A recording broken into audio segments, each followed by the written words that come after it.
Baik, Assalamualaikum warahmatullahi wabarakatuh. Kami selaku kepolisian, pihak kepolisian khususnya Polsek Dader memberikan sosialisasi atau himbauan terkait dengan yang saat ini digelar Operasi Patuh Semeru 2024. Itu dimulai tanggal 15 sampai 28 Juli. Mengapa ini penting disampaikan? Sebagai upaya pencegahan, jangan sampai kita semua khususnya siswa-siswa ini dari Al-Munawar ini terjerat atau terdampak daripada operasi patuh untuk menghindari terjadinya pelanggaran ataupun kecelakaan lalu lintas ya. Sehingga harapannya ke depan kita semua diberikan keselamatan dan endingnya apa? Untuk mewujudkan Kamseltib Carlantas ya, keamanan, keselamatan, ketertiban dan kelancaran lalu lintas. Ya, terima kasih. Baik Pak, bagaimana kira-kira dampak bullying terhadap kehidupan sosial remaja?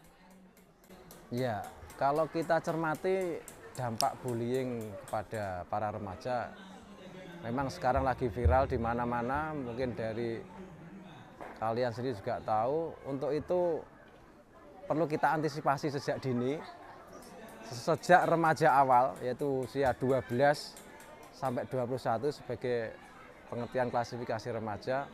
Salah satunya seperti ini, melakukan pembinaan dan pelatihan. Dan juga kita harus dalam pembinaan ini harus menyebar terus,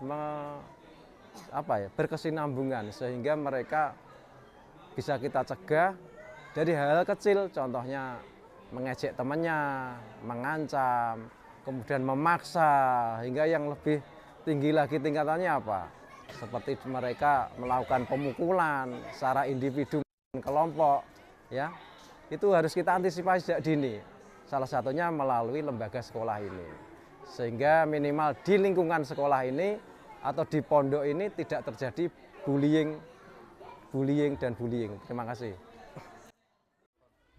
Permisi Pak, kami ingin sedikit bertanya tentang materi yang Bapak sampaikan tadi. Ya baik, materi tadi pagi yaitu sedikit terkait dengan hakikat bela negara ya. Bela negara itu apa? Ya. Bela negara yang saya sampaikan yang real, artinya apa? Kesimpulannya saja. Materi bela negara yang bisa diterapkan di lingkungan keluarga, di lingkungan sekolah, di lingkungan masyarakat, dan bela negara diterapkan dalam hal di dalam kehidupan bernegara.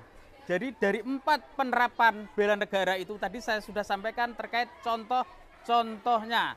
Contoh di dalam penerapan bela negara di lingkungan keluarga. Jadi contohnya seperti apa? Ya, di dalam keluarga itu ada orang tua, ada anak, mungkin ada kakek dan nenek.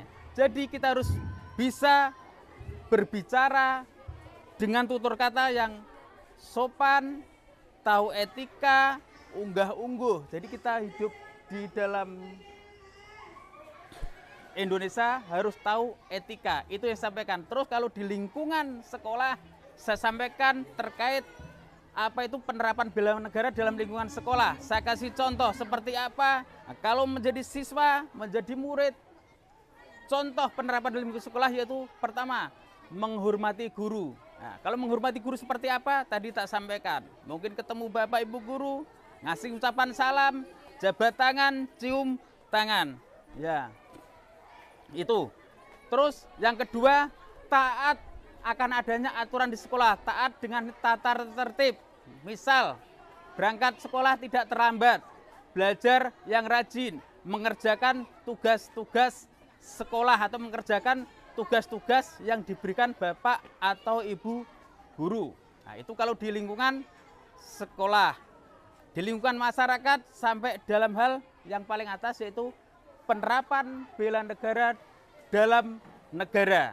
Ya, dalam negara tadi saya sampaikan. Contohnya apa? Taat hukum. Artinya taat hukum mungkin disampaikan tadi Pak Polisi. Kalau usianya 17 misalkan ini contoh. Kalau sudah diizinkan naik berkendara boleh, tapi harus ada satu syarat yang harus dia penuhi. Misal harus membuat SIM. Ya. Kalau kendaraan roda 2, SIM-nya namanya SIM C. Roda 4, SIM A. Dan seterusnya. Kedua contoh yaitu harus bisa menjaga ataupun mengharumkan nama bangsa. Contohnya pun saya kasih tahu. Contohnya mengharumkan nama bangsa seperti apa? Ya, tunjukkan prestasi kalian. Prestasi itu banyak, ya. Prestasi akademik, prestasi olahraga, prestasi kesenian. Tunjukkan prestasimu. Itulah yang bisa mengharumkan nama bangsa, termasuk mengharumkan nama sekolah, nama alma mater. Prestasimu bisa kau asah, bisa kau laksanakan sampai mendapatkan juara tingkat daerah, tingkat nasional, bahkan internasional. Itu namamu sudah dapat dikatakan mengharumkan nama bangsa. Terus contoh yang ketiga juga saya sampaikan terkait penerapan bela negara di dalam negara. Yang terakhir yaitu harus bisa menjaga keamanan, keutuhan negara. Contoh hal kecil apa yang harus kita harus saling, ya, saling menghargai, menghormati. Ini karena dalam kehidupan bernegara berarti kan di Indonesia banyak keanekaragaman.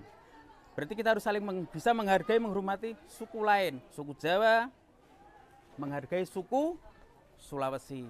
Suku Sulawesi banyak, Makassar, Bugis, Kaili, banyak. Kayak Sumatera, Batak, dan lain-lain. Kalau Jawa pun banyak, ada Sunda, Jawa, Madura, Betawi, dan lain-lain.